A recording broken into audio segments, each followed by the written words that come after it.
Hello, I'm so happy I got a hold of you. Welcome back to another exciting episode of Lucious Showcase. I am Lucious T, and welcome to the final week of Ninja Month. This week we're taking a look at a game that's a blatant ripoff of another game. You already know what it is. It's the title, so let's not waste any more time. Let's check it out. Saber is a game I learned of years ago from a Metal Jesus Hidden Gems video. Now, I've never played Strider, but I have seen enough videos on it to know how it plays. Hell, I've seen enough videos on Saber to recognize that yes, it is a blatant ripoff. However, let's still give this bad boy a shot. Cyborg ninjas count, right? There's a lot of games out there, some of which you've never even heard of. That's where I come in. I'm Lucious T. I've been playing games since the age of 2, and I have no life. This is retroactive. Saber is a 5-stage action platformer that even has a co-op mode that once again I didn't try. Now you can play as either the blue cyborg or the green one. As you play the game, you'll notice a red cyborg attacks you a lot. Well, turns out he is actually your former ally that was corrupted by whatever it is you guys are trying to defeat. He also bears a striking resemblance to the main character of Strider, so they knew what they were doing. Now you have two main attacks, your weapon and your AoE attack. You can power up your sword attack to make your character grunt when they strike and have a bigger hit radius, and the AoE attack uses up a red crystal, of which you get 2 per life, and then whatever ones you pick up from fallen enemies. Now the game is very generous. In fact, if you die, you spawn right where you died, even if you continue, and you always get 2 free AoE attack crystals as well, allowing one to chain kill bosses without really learning how to play the game, which I'll admit I was guilty of. Health drops are far and few between on normal, but on easy mode they come much more often, as do the AoE crystals. Both the playable characters have identical movesets, slide, jump, attack, AoE, but their main attack works a little different. Green Cyborg has a bigger reach with his attack, whereas Blue Cyborg has a larger radius. It's a small difference, but it can change up the gameplay slightly.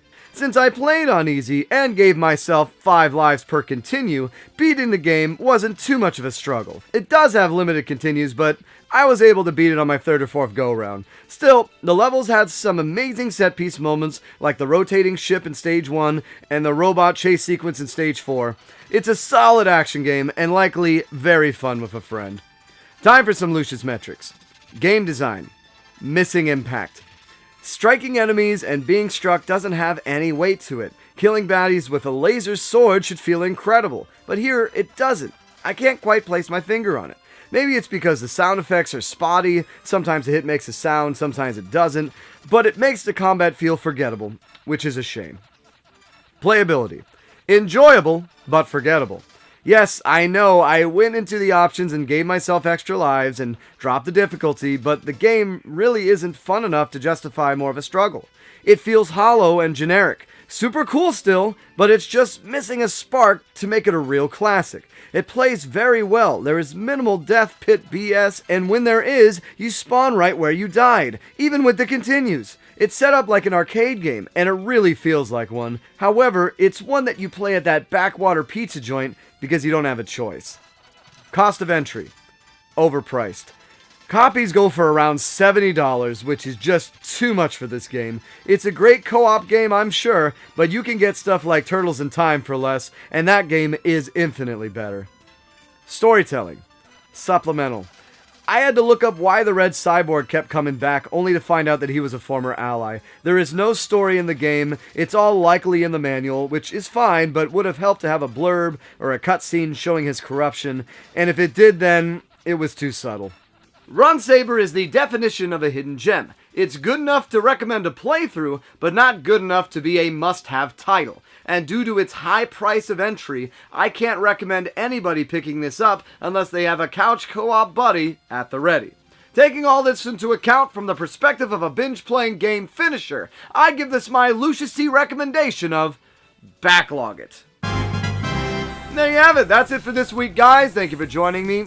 Backlog it because it really was very just blah. It was a fun game, don't get me wrong. I enjoyed playing it, but there wasn't anything I could really hang my hat on, and just, there's better games out there. So yeah, let me know what you thought of Run Saber. Let me know if you've ever played it. Let me know if you enjoyed Ninja Month. This was a great month. We did something modern, did some old school games that I was terrible at, game that was just terrible, and then this game which was just decent. So yeah, not the strongest month, but a very solid month. So that's all you get for this week as a kind of an update here as far as 25 Days of Lucious. Unfortunately, this year is not going to be happening. I'll make an update video and explain more so what's going on, but just so you know, unfortunately, I'm not going to be able to do it this year. I'm actually getting married in December this year, so that's the big reason for it, but I'll get into it in the other video. So anyways, guys, that's it for this week. As a reminder, I release a new video every Tuesday. Thank you for watching. Thank you for subscribing. Hit that notification bell so you see these videos, and it's been so nice getting a hold of you. Take care.